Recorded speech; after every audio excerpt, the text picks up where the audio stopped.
pessoal, bom dia, boa tarde, boa noite, boa madrugada aqui aos meus espectadores. Como eu já me apresentei em vídeos anteriores, eu me chamo Tibério Pinto, eu sou advogado e professor, certo? Antes de começar aqui o vídeo, eu gostaria de pedir uma gentileza ao pessoal que está assistindo o vídeo para justamente dar um suporte ao nosso canal e a gente continuar produzindo essa série de vídeos, de vocês poderem estar se inscrevendo no canal, apertando o sininho lá e também poder compartilhar o vídeo e dar o like, né, justamente para estar contribuindo com o nosso canal, certo? E vamos logo direto aqui ao assunto. Hoje é dia 20 de abril de 2020, a gente está gravando agora às 21h06, horário de Brasília, certo? E o vídeo de hoje também vai ser um vídeo um pouco longo, certo? Que a gente vai estar tratando sobre algumas medidas tributárias no combate ao coronavírus. Então, como tem vários aspectos que precisam ser analisados, a gente justamente por isso vai estar dividindo o vídeo em duas partes e na realidade vai estar fazendo uma série de vídeos também falando sobre essa questão tributária, tá? E antes da gente começar a entrar propriamente no assunto, uma novidade, né, que tivemos recentemente foi a troca do ministro da Saúde, né, que saiu o ministro Mandetta e entrou agora o ministro Nelson Teich, né? Há 4 dias, essa troca foi no dia 16 de abril, e a gente assistindo o pronunciamento do presidente Bolsonaro, a gente viu que ele ressaltou a importância que a saúde e a economia devem caminhar juntas, no entender dele, né? E ressaltou a preocupação com as pessoas mais pobres, que são e serão, de fato, os mais afetados pela pandemia, né? Então, a gente até achou interessante que o presidente ressaltou a preocupação dele com as pessoas mais pobres, mais humildes. E o que eu achei curioso no discurso do presidente Bolsonaro é que em nenhum momento, né, do discurso dele, ele falou em banqueiros, não falou em grandes empresários. Ele realmente falou que a preocupação dele não é com as pessoas que têm muito dinheiro, realmente que são os mais pobres, que são os que serão mais afetados, né? E que por isso, no entender dele, né, devem retornar ao trabalho o mais rápido possível. E assim a gente gostaria nesse vídeo trazer uma boa notícia, uma boa nova, né? Que se realmente a preocupação é com as pessoas mais pobres, então nós temos soluções. E uma delas, que é o que a gente vai estar discutindo no vídeo de hoje, é o imposto sobre grandes fortunas, ou seja, que é um mecanismo para se estar conseguindo arrecadar dinheiro justamente daqueles que têm mais, e na realidade a gente vai ver que tem muito mais do que a média da população, né? Então tá aí uma grande dica, né, um raio de esperança, né, que a gente vai estar analisando no vídeo de hoje. Bom, e a gente analisando também o discurso de posse do novo ministro da Saúde, né, o Nelson Teich, que é oncologista, né, a área de especialização dele. Ele até ressaltou essa questão do total alinhamento com o presidente Bolsonaro, certo? E o que eu achei interessante, na verdade, foi um pronunciamento dele há cerca de 2 dias atrás, onde em vídeo ele questiona a compra de respiradores.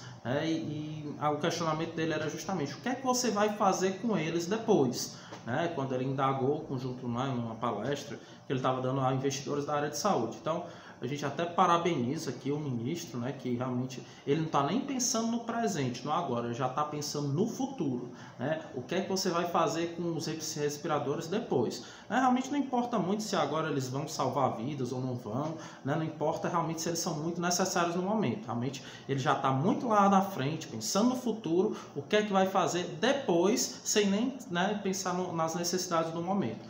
Então a gente até sugere aqui aos nossos espectadores aqui que possam dar algumas sugestões ao ministro, né, do que a utilidade dos que os respiradores podem ter, até para incentivar ele a realmente ver que é uma coisa necessária. Eu, por exemplo, já deixo aqui uma dica, né, que os respiradores poderiam eventualmente até ser feitos para fazer uma fantasia do Darth Vader, né, para fazer aquela máscara dele com aquele respirador, aquele barulho. Então acho que ficaria show de bola fazer aí várias fantasias. Enfim, então deixa aí a criatividade de vocês para vocês sugerirem o que é que pode ser feito com os respiradores depois, né, enfim, desse momento, né? Porque o problema não é o agora, o problema é o futuro, é o que fazer depois, né? Mas agora realmente falando sério, né, eu entendo que quando a gente está falando de coronavírus, né, em geral, eu entendo que existem duas formas de aprendizado, né? Ou você aprende pelo exemplo, ou você aprende pela dor, certo? Eu entendo que pessoas inteligentes, elas aprendem pelo exemplo. E geralmente exemplo de outras pessoas, de outros países, né? Pessoas inteligentes não precisam passar por um problema, por uma situação para aprender. Elas veem outras pessoas passando e aprendem com o erro e com o acerto dos outros, né? Pelo exemplo, né? Mas infelizmente eu entendo que as pessoas estúpidas, elas infelizmente aprendem com a dor, certo?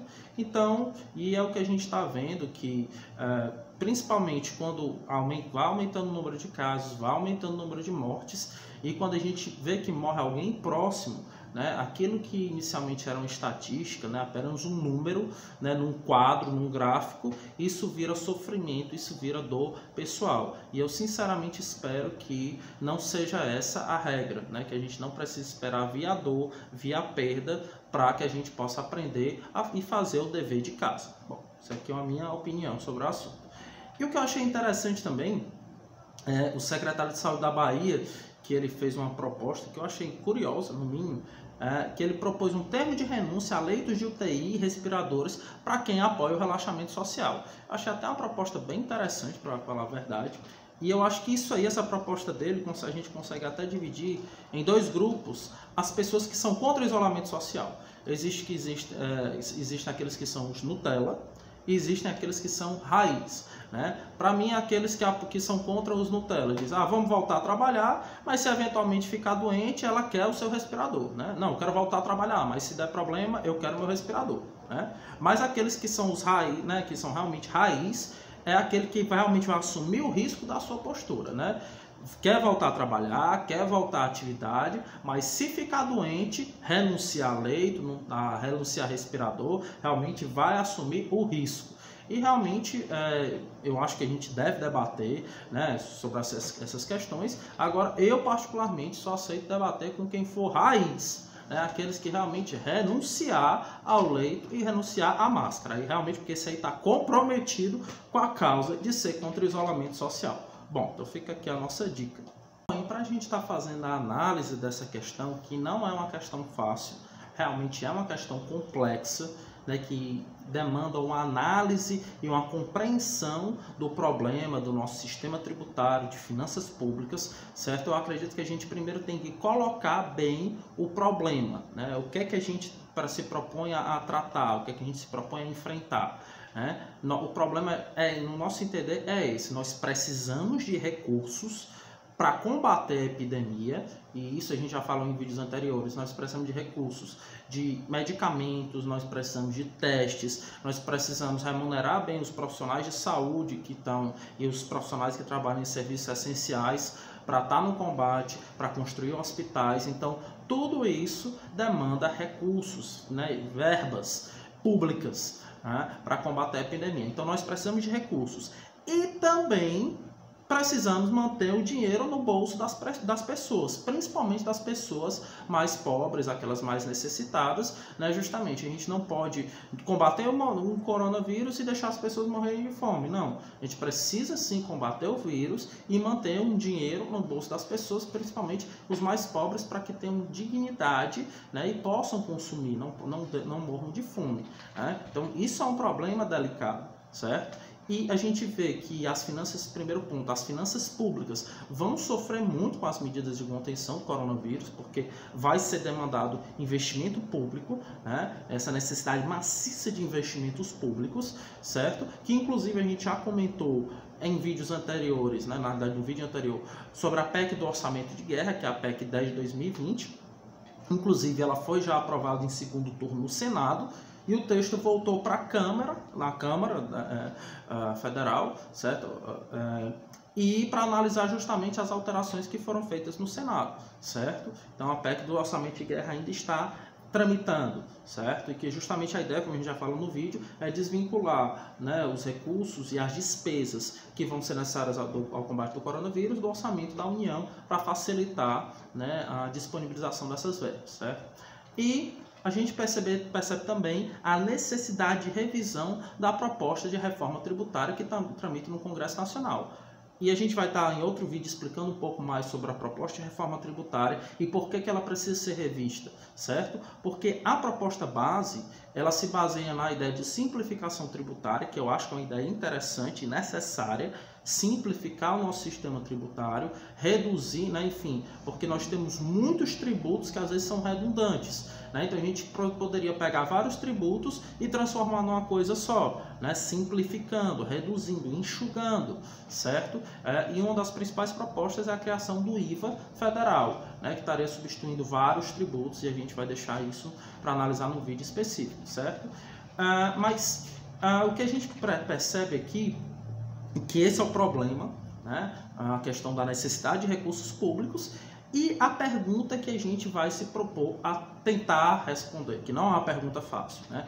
Onde achar esses recursos em tempos de crise econômica, certo? Justamente, se é um momento em que está faltando dinheiro, que as empresas estão basicamente sem funcionar e que as pessoas estão em casa, certo? Onde é que a gente vai achar esse dinheiro, né? Para combater o vírus, para dar as medidas, o suporte necessário no combate ao vírus e ao mesmo tempo fazer as pessoas não morrerem de fome.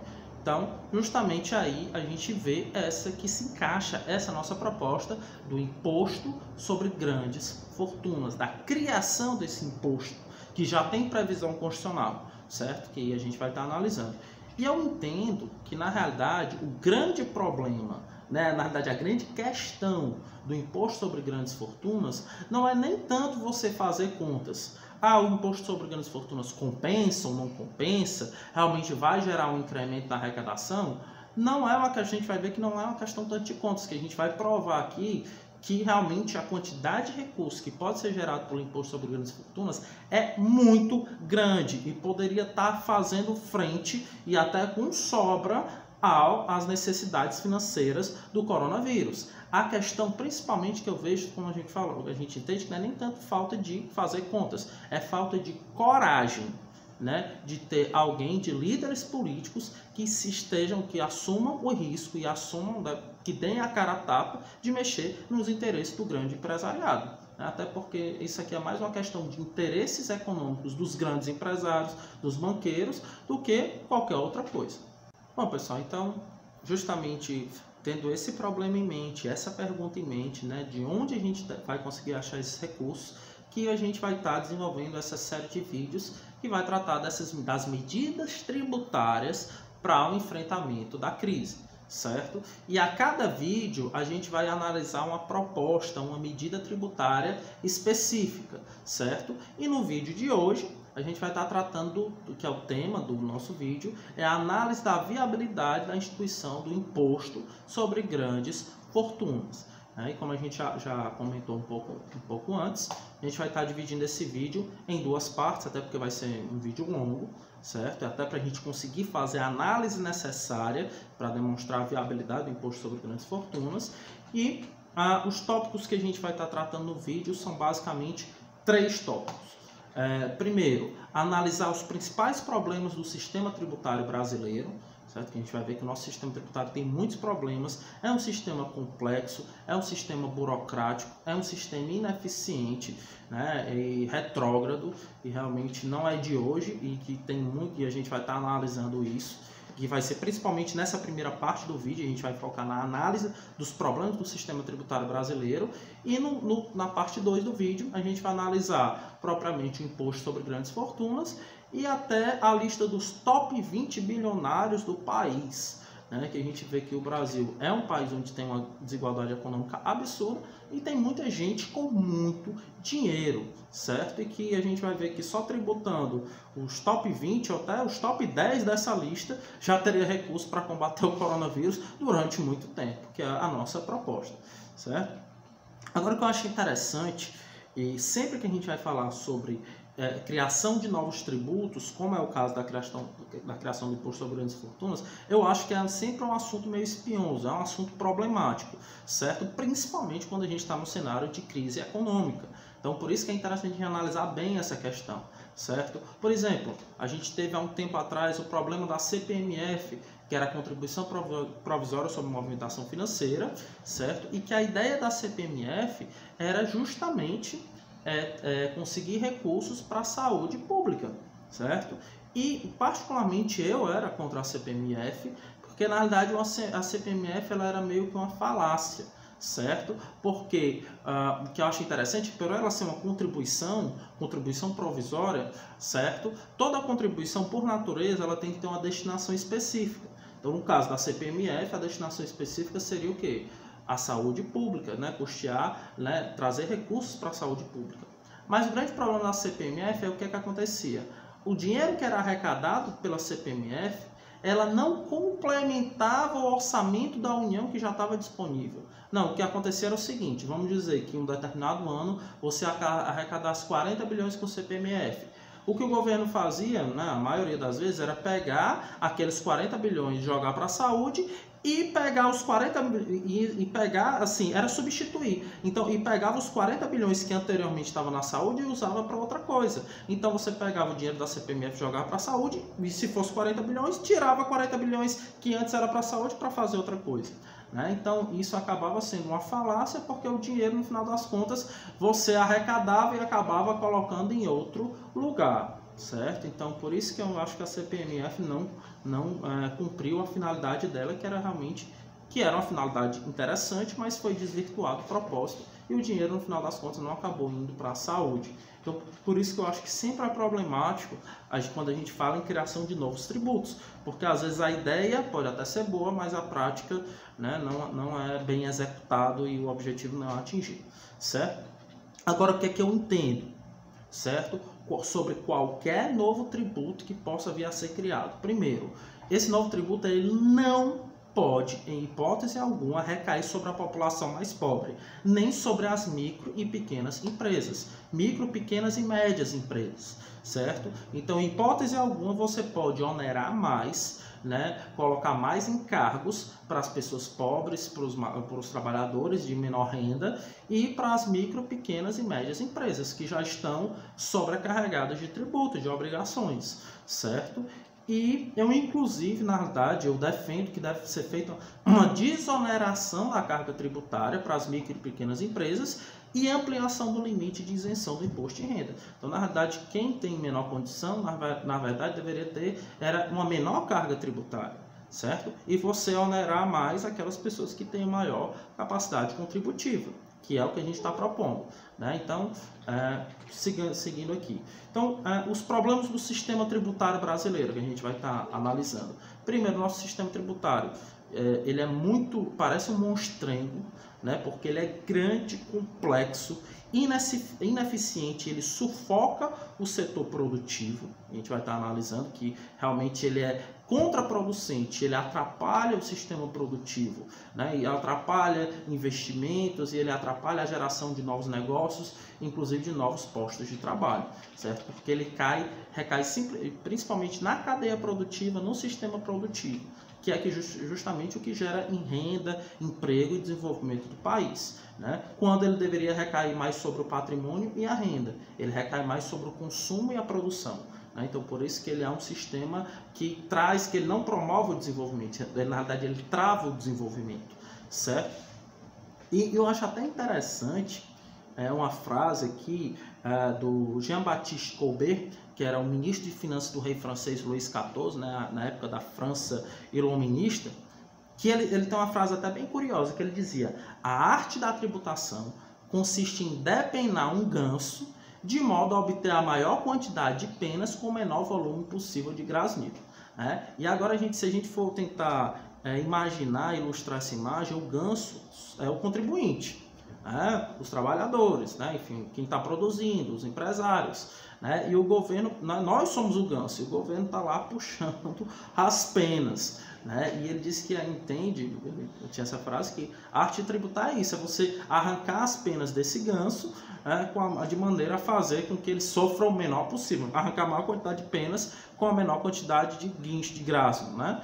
Mas o que eu acho que o nosso sistema tributário, ele nem consegue fazer aquilo que o Colbert previa, porque arranca muita pena e da maneira mais sofrida possível. Então, às vezes, parece que a ideia de sofrer, de causar dor de cabeça e burocracia, né, parece que é proposital do nosso sistema tributário.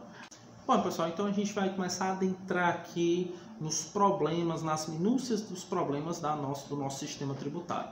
Primeiro deles, que até um dos que é mais criticado, enfim, que as pessoas têm mais realmente questionam, é justamente criticando que a carga tributária do Brasil é elevada. E de fato a carga brasileira ela é relativamente elevada, certo? Se a gente for analisar, a gente vai estar analisando aqui alguns gráficos disponíveis até no site da Receita Federal, né, que a gente vai estar deixando a descrição no vídeo, certo? Em 2018, a carga tributária brasileira é em torno de 33,26% do PIB. Então, a gente primeiro até vai explicar esse conceito de carga tributária. O que é carga tributária? Certo? Até para a gente entender se isso é muito, se isso é pouco, certo? Então, carga tributária, né, de um país, ela é medida com base na arrecadação total de tributos em comparação ao produto interno bruto, né? Então você vai pegar no cálculo tudo que foi arrecadado de tributos no país, seja a nível federal, estadual e municipal, soma todo o produto da arrecadação, que é o numeral, e o denominador dessa operação vai ser o produto interno bruto. E assim você faz uma análise comparativa. Quanto da carga tributária arrecadada, né, do valor da arrecadação total, corresponde ao produto interno bruto. Então, em 2018, 33,6% o que foi arrecadado correspondia a 33,26% do PIB, certo? E a gente vai ver que isso é relativamente elevado, certo? Então, analisando aqui alguns gráficos, até disponíveis no site da Receita Federal, esse gráfico 1 mostra a evolução da carga tributária no Brasil. Então, pega um período de 2002 a 2018. A gente vê que ela oscila, às vezes diminui, às vezes aumenta, e orbitou entre 32,09% em 2002, agora está em 33,26%, certo? Houveram algumas oscilações, mas se manteve geralmente acima da faixa de 32%, certo? E atualmente, agora 2018, as últimas informações da Receita Federal são de 2018, fechou em 33,26%. Bom, outro gráfico que é interessante a gente estar analisando, também aqui no site da Receita Federal, é a divisão da carga tributária por ente federativo, certo? Porque existe os tributos da União Federal, dos estados e do município. Então, como é que é repartido o bolo tributário, né? E quem é que fica com a maior parcela desse bolo tributário? Então, a gente analisando esse gráfico, a gente vê que a União Federal, em 2018, ela ficou com 67,53% do bolo dos tributos. Então, só olhando aqui, a gente já pode chegar à conclusão de que a União Federal é que fica com a maior parte do bolo dos tributos, ou seja, 67,53% em 2018 ficou com a União. Estados, né? E aqui estamos falando de todos os estados da federação, os 27 estados, ficaram com 25,90% e os municípios ficaram com a fatia bem fininha do bolo, que é 6,57%. Então a gente vê que o nosso sistema tributário ele é mal dividido até entre os entes federativos. A União fica com a maior parte, né, 67,53%, e os municípios só com 6,57%, certo? Outro gráfico que é interessante a gente estar analisando também aqui da Receita Federal é, digamos assim, a análise dos tributos por base de incidência, né? Até para a gente entender que os tributos eles variam muito. Alguns incidem sobre o consumo, outros incidem sobre a renda, outros sobre salários, e isso a gente até nos ajuda a entender o nosso sistema tributário. Então, analisando a tabela 5 aqui da Receita Federal, a gente vê que em 2018 os tributos sobre a renda correspondiam a 21,62% do total, certo? A gente vai ver que isso na realidade não é tanto em comparação a outros países, né? Então, sobre a renda foi apenas 21,62%. Sobre a folha de salários foi 27,39%. E a gente vai ver que esse valor ele é muito elevado. Ou seja, existe uma tributação muito forte sobre a folha de salários. Existem até diversas propostas, inclusive que a gente chama da desoneração da folha, que é justamente para estar retirando parcialmente essa tributação da folha de salários, porque isso realmente desestimula a contratação de novos funcionários, de empregados, a geração de novos empregos, porque se você está contratando funcionários, você vai ter, por consequência, os encargos sobre a folha de salários, né? E as contribuições, né? sobre a remuneração do empregado, do empregador, certo? Então, elas são muito altas, é 27,39%, e isso é isso afeta, é antiprodutivo, certo? Afeta a geração de emprego e renda. E a gente vê aqui, impostos sobre a propriedade, apenas 4,64%. Isso aqui é outro erro, né? Ou seja, apenas 4,64% sobre a propriedade. Então a gente está falando de IPVA dos veículos, IPTU dos imóveis, então os tributos que incidem sobre a propriedade. E isso é errado. E os países mais desenvolvidos, a tributação sobre a propriedade é muito maior. Ou seja, porque geralmente quem tem propriedade é quem tem posses, né? Uma pessoa que tem uma mansão, com certeza tem mais condição de pagar do que a pessoa que mora no casebre. Então o imposto, o tributo sobre a mansão deveria ser muito maior do que um tributo sobre, né, uma propriedade, uma pequena propriedade. A gente vê que não acontece no caso brasileiro, né? Que os impostos sobre a propriedade eles respondem por muito pouco da arrecadação, certo? E um dos principais problemas está justamente aqui, tributação sobre bens e serviços, 44,74%. Então, o tributo sobre bens e serviços é a base do sistema econômico, é a base da produção, né? Comercialização, indústria, certo? Que é justamente negociar bens e serviços, isso é 44,74%. Chega perto de 50%, então a gente pode dizer que quase 50% da nossa arrecadação tributária é sobre o sistema produtivo, é sobre bens e serviços. Isso trava o sistema produtivo, isso é antiprodutivo e penaliza, no final das contas, quem? Nós, consumidores. Que é, na verdade, o tributo que é embutido lá do produto, quem no final das contas vai ser embutido no preço. Quem vai pagar a conta é quem compra, certo? E a gente critica isso principalmente quando a gente vai falar de produtos de primeira necessidade. Tudo bem, produtos que sejam mais luxuosos, um iate de luxo, uma obra de arte, um quadro muito caro, tudo bem, a tributação pode ser elevada, mas produtos de primeira necessidade, comida, né, bebida, água, né, enfim, produtos que realmente a pessoa precisa consumir, tem que ter uma tributação bem mais baixa, né, justamente para preservar o que a gente chama de mínimo existencial, né, as pessoas poderem consumir e no final das contas quem paga o tributo é o consumidor. Então, se você prestar atenção nisso, até um mendigo paga tributo. Quando vai comprar o arroz, quando vai comprar um feijão, quando vai comprar o que for, até o mendigo, sem nem saber que ele vai pagar tributo e paga muito caro, porque o tributo sobre o consumo é muito caro. Certo? Então, outro problema do nosso sistema tributário.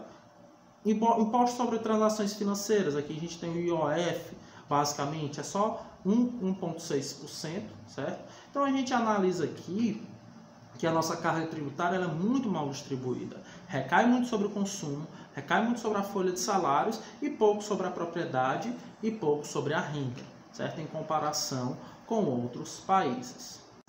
Outro gráfico interessantíssimo para a gente estar analisando e contextualizando o Brasil, né, comparando com os demais países da OCDE, justamente aqui o gráfico 2, carga tributária no Brasil e nos países da OCDE, que também aqui nesse estudo, né, da Receita Federal. E a gente fazendo essa análise, a gente vê que o Brasil, a carga tributária comparada com alguns outros países não é nem tão elevada. A gente vai ver que o principal problema, na realidade, é o mau uso do dinheiro público, né? Que é um investimento quase a fundo perdido, né? Que é o péssimo retorno que a gente tem desse dinheiro que a gente paga. Porque, por exemplo, aqui com dados de 2017, a França, a carga tributária é 46,20%, a Dinamarca 46%, Bélgica 44%, certo? A Alemanha, a gente tem aqui a Alemanha...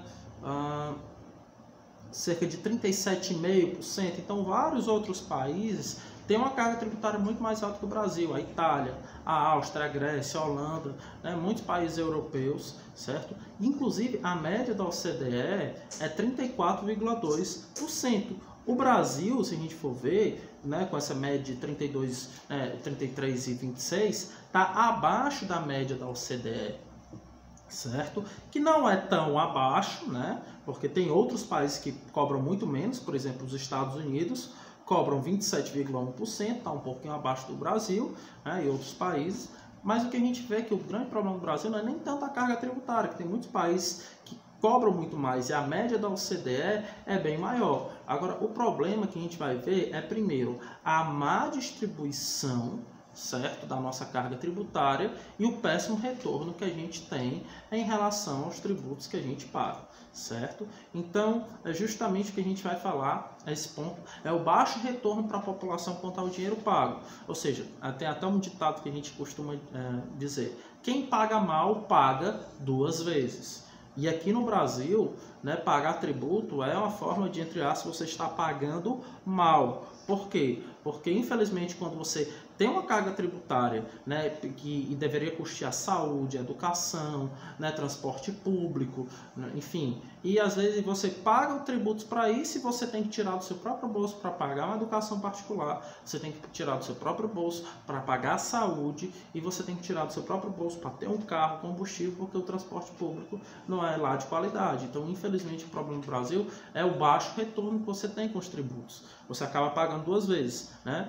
Esse é um dos problemas. E outra questão que a gente vê, que a carga tributária é alta e isso não necessariamente corresponde em gastos sociais, né, em melhoria da condição de vida da população, principalmente da população mais carente.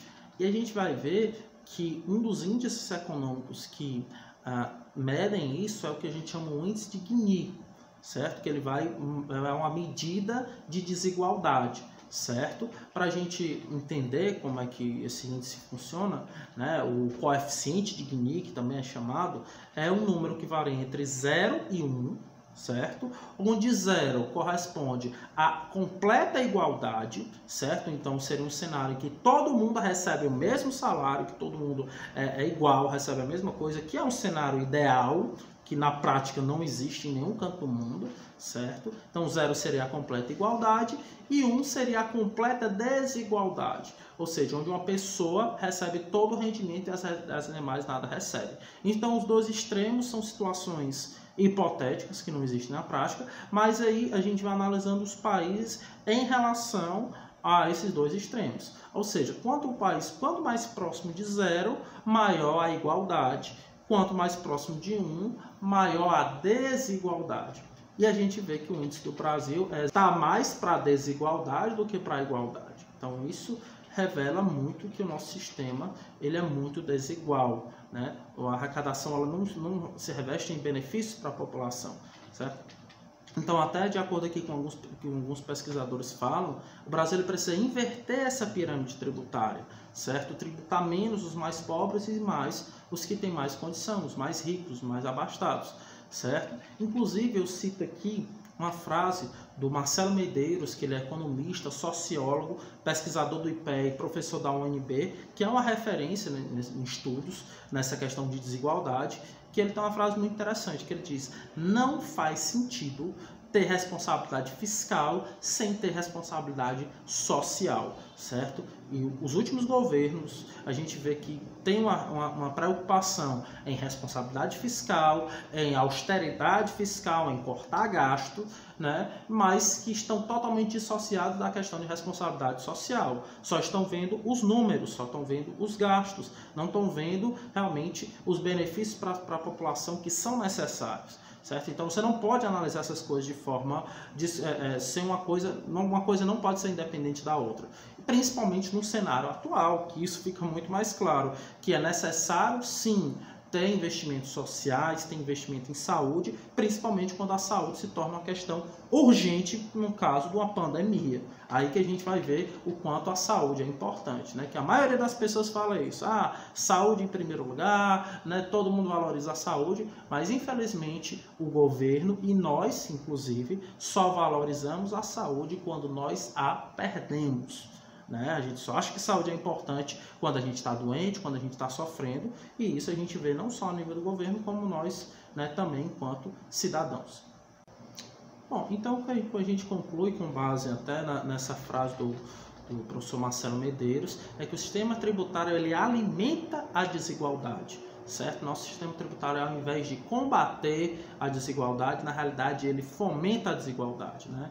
Infelizmente. E, inclusive, as reformas que foram realizadas antes da chegada da pandemia, elas contribuíram para ampliar essa crise que o país está vivendo agora. Então, se a gente for ver a Emenda Constitucional 95 de 2016, certo? Que estabeleceu o dito novo regime fiscal, que é mais conhecido como a PEC, né? A emenda do teto dos gastos, né, que foi algo terrível, que basicamente congelou os gastos públicos na área de saúde por 20 anos e restringiu o dinheiro para a saúde pública, investimentos sociais que tiveram que ser cortados ou restringidos, e a gente vê que isso aí, essa emenda constitucional agora está cobrando preço.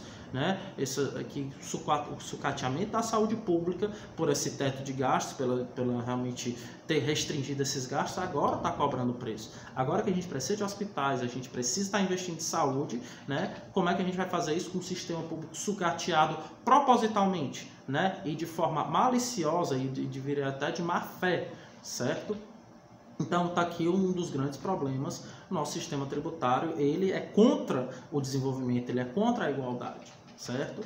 Outro ponto que a gente vê são os altos níveis de corrupção na administração pública, e isso realmente é complicado, né? E tem até um autor muito interessante, que é um autor alemão, que é o Klaus Tschipke, que ele escreveu um livro, Moral Tributária do Estado e dos Contribuintes, em que ele traz várias ideias interessantes, e uma delas é justamente isso. Como é que o Estado, o poder público, pode ter essa moral toda para cobrar do contribuinte, quando ele próprio Estado não faz nem o dever de casa? Quando ele não é um exemplo de probidade, quando não é um exemplo de eficiência, e quando não é um exemplo de reputação dos políticos e dos administradores, ter reputação ilibada e de zelar pela coisa pública, certo? Então a gente vê que o alto nível de corrupção e de mau uso da verba pública realmente acaba trazendo também ao próprio contribuinte uma indignação e, de certa forma, fomenta também altos níveis de sonegação fiscal, certo? Em que o contribuinte brasileiro, justamente também por não ver retorno do dinheiro que é pago e justamente também por ver o mau uso do dinheiro público e corrupção, muitas vezes acaba sonegando, né? E isso causa também prejuízo ao erário, né? E de acordo com o levantamento do IBPT, que é o Instituto Brasileiro de Planejamento e Tributação, o faturamento não declarado das empresas chega a 2,17 trilhões por ano, e os tributos sonegados pelas empresas somam 390 bilhões por ano. E é um valor, esse montante aqui poderia estar sendo usado para aliviar, né, a falta de dinheiro nessa crise, devido à sonegação fiscal, né, que de certa forma o próprio governo ele tem a sua parcela de culpa, né, quando realmente não usa bem o dinheiro público e o contribuinte se sente, né, até, digamos, estimulado a sonegar. O que também não é uma desculpa do contribuinte, porque sonegação fiscal é crime, certo? Então, o que a gente vê, fazendo essa análise, a carga tributária, como a gente já falou, brasileira, ela é elevada, mas não tanto como outros países, né? Como França, como Suécia, como Dinamarca, que são bem maiores, chegam a patamares de quase 50%, 46%, certo? Mas a gente vê que os problemas é a má qualidade do gasto público, é a corrupção, é a má composição do sistema tributário, né, que onera a cadeia produtiva, desestimula investimentos e realmente não recai onde realmente deveria tributar, que é o patrimônio, né, das pessoas que têm muitas posses e a renda de quem ganha muito, ou seja, os mais ricos, certo? E é justamente o que a gente vê. E por fim, para concluir essa parte dessa análise, é justamente fazer essa distinção que o nosso sistema tributário, ele é o que a gente chama fortemente regressivo, certo? Isso é um conceito muito importante. A regressividade fiscal, a regressividade do nosso sistema tributário, né? O que é isso? Na realidade existe o imposto, a tributação deveria ser progressiva, né? E na realidade é regressiva. O que é uma tributação progressiva, que seria uma tributação ideal, que é aquela cuja proporção de incidência aumenta na medida do aumento da riqueza tributável. Ou seja, quem ganha mais, paga mais. Uma tributação progressiva é isso, que é o que é justo. Quem ganha mais, paga mais porque tem capacidade contributiva, tem como pagar mais. Então, um exemplo são aquelas faixas de alíquota do imposto de renda da pessoa física, por exemplo, né? Que a gente vê que as alíquotas do imposto de renda elas vão aumentando com base no valor da renda oferida pela pessoa física, certo? Então, ela é progressiva. Quem ganha mais, paga, inclusive, um valor maior a nível de alíquota, certo? Então, a alíquota ela vai aumentando. Então, por isso, o imposto de renda da pessoa física ele é progressivo. A gente vê até que são necessárias muitas mudanças no imposto de renda, que a gente vê que essa variação de alíquotas, ela mesmo assim ela ainda se concentra muito nas pessoas mais pobres. Era para ver alíquotas progressivas mais fortes para as pessoas que têm mais posses, certo? A gente vai fazer isso, análise melhor em outro vídeo. Uma proposta de mudança das faixas de alíquota do imposto de renda para tributar mais quem tem mais, certo? De uma tributação mais progressiva, certo? E agora, infelizmente, o que a gente vê que no imposto de renda a gente tem uma tributação regressiva, que é o inverso, é o errado, que é quem ganha menos paga mais. É uma inversão da lógica completa. Como é que você que ganha pouco ou ganha quase nada paga muito? Certo? Que é o que acontece no caso do Brasil, porque justamente o caso dos tributos que estão embutidos no preço da mercadoria.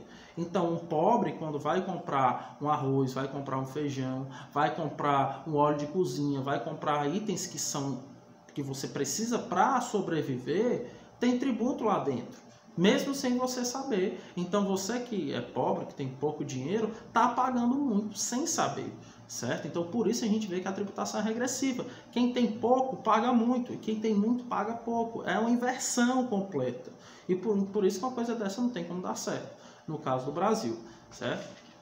Inclusive, as recomendações da OCDE são justamente essas. Aumentar a progressividade dos impostos diretos, corrigindo essas lacunas e revisando as alíquotas e as isenções. Justamente aumentar os impostos, né, progressivos, principalmente por quem tem mais patrimônio, quem tem mais renda. A própria OCDE ela deu essa orientação.